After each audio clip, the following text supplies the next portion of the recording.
we go.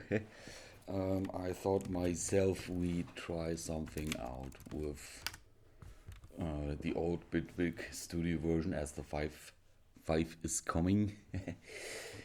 And I thought I saw a very interesting contribution from Polarity um, concerning creating hi-hats, and I just want to do that in real time with you together. So let's just take a chain, and I have a passion for the Microtonic, and this guy makes hi-hats, in my opinion, in a very good way. And let's see what he does here. Blah blah blah. Let's take.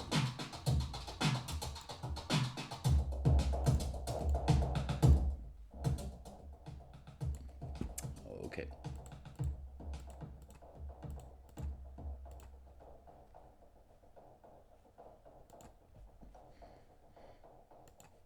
That's maybe cool.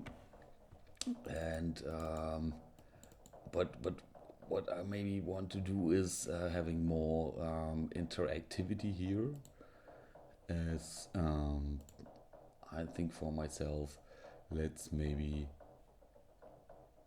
let's maybe try something like going rid of all nodes. Okay, and going that way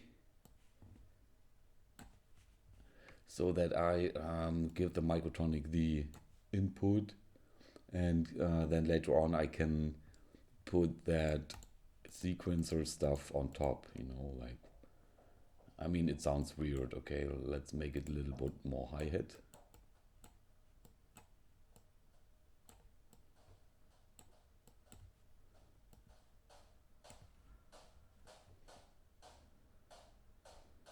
Okay, so that's maybe cool, but okay, we can keep the pattern and just say, okay, we go one pattern here, for example, which contains no things at all, and then we go to the MIDI settings, because we have to tell Microtonic that we are not we like additional put some input nodes here. So that sounds like what I want to do. Okay, so now let's try the node repeats. Oh my fucking god. Oh yeah. So you can click the Euclid.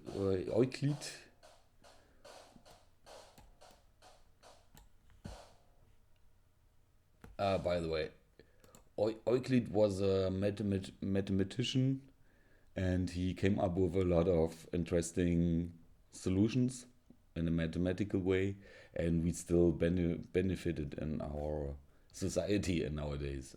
That's just what I want to say. Especially, he came up with a algorithm for making the perfect rhythms, and they even found out that the old rhythms from, for example, these percussion stuff which you hear like in the African productions, and so all these stuff he was finding an algorithm, like scientists found out there were so many similarities, and maybe that's the reason why the Bitwig guys called that Euclid. I just don't know. So let's go back. What this plugin does is, like, I can just like it.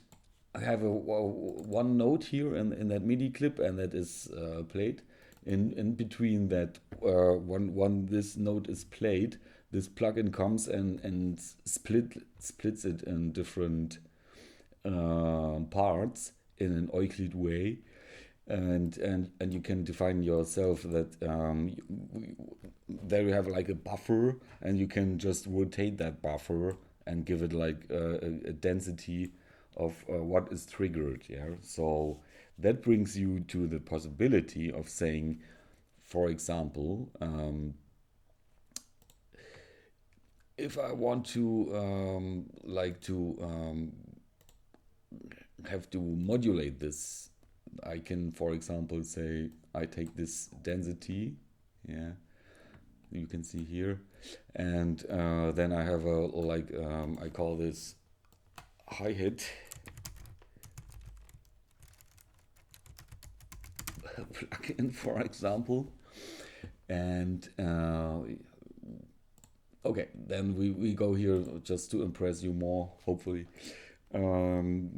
giving it like a kick.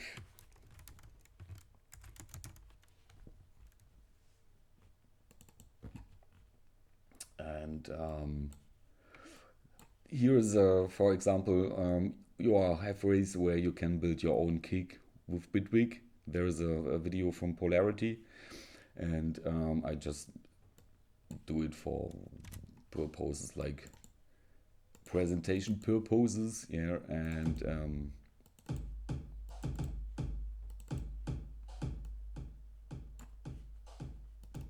so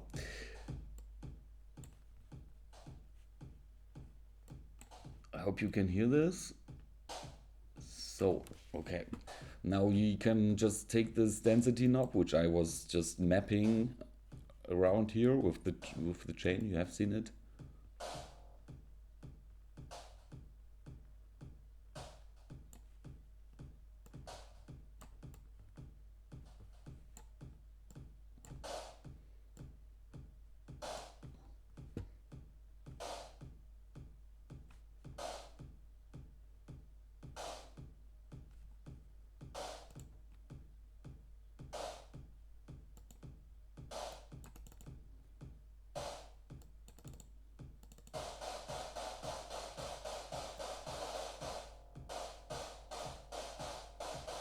Okay.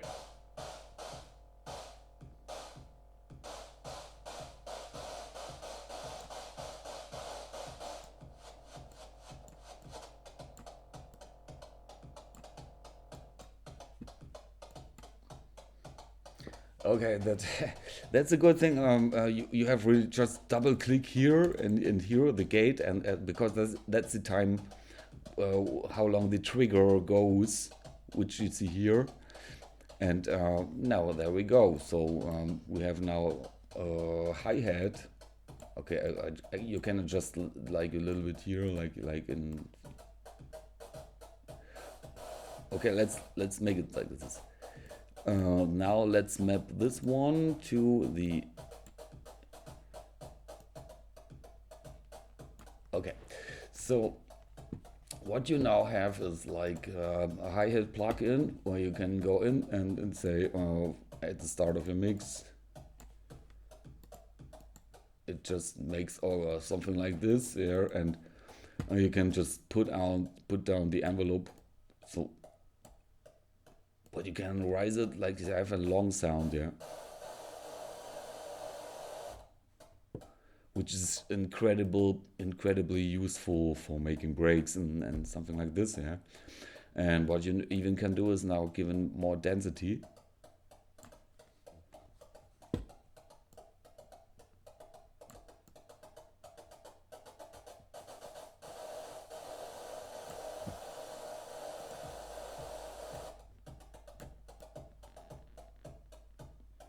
And that depends on yourself. If you can map, for example, the rotation now to the other one, so you have more creativity maybe.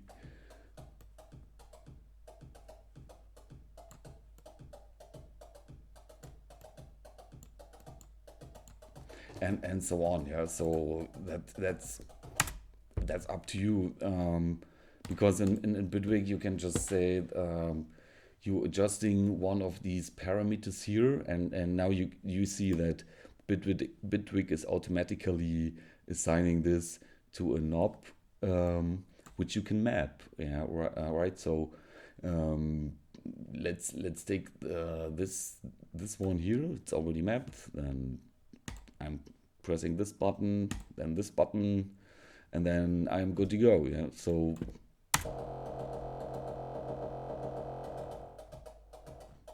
there you can see. Because the Microtonic is working like that, that you have a cross fader between the noise and the oscillator, and that's a high annoying sound at the moment. So I'm taking that a little bit down, but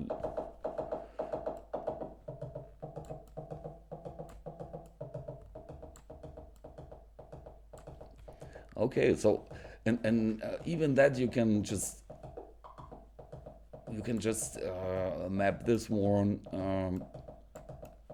and now you can go like making crazy techno tracks or something like this, yeah.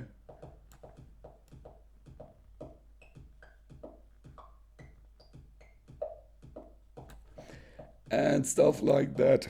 Okay, thanks for watching. Bye.